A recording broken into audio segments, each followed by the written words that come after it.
Солдонгийн одон туяа. За, хөрөнгө оруулалтын хуулийн нэмэлт өөрчлөлтүүдийг үзэж танилцлаа. Мэдээж энэ босго байхгүй болгох, оршин суух, эрх авах за эдгээр бол тодорхой дэмжлэг үзүүлэх нь үзүүлэх бах.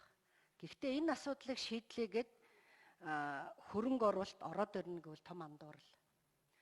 Бизнесийн ярьдаг маш их олон Монголын хууль тогтоомжид олон тээг байна. Эдгээр тээгийг арилгах гайгүй цагт хөрөнгө оруулалт ялангуяа том хөрөнгө оруулалтууд бол орж ирэхгүй гэж.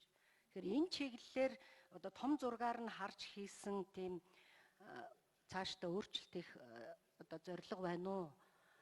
Эсвэл зөвхөн өнөөдрийнхээ нь оруулж ирсэн юугаар хязгаарлаж байна уу? Хоёрдугаар асуудал. Гадаадын хөрөнгө оруулагчдын хамгийн айж байгаа юм бол дээрм, авилгал, төрийн том одоо өндөр дээд албан тушаалтнуудын зохион байгуулалттай дээрм байдаг.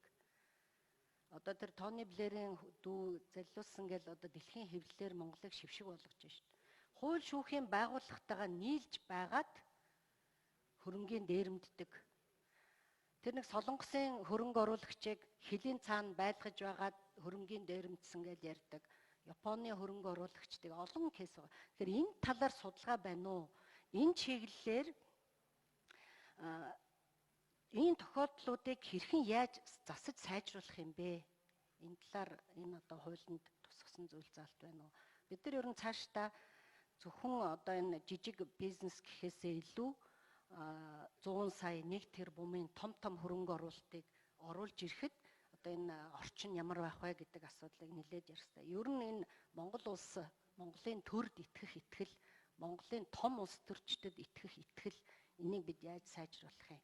Энэ асуудал өөрөө нэлээд ноцтой байгаа. Бусдаар бол дэмжиж байна.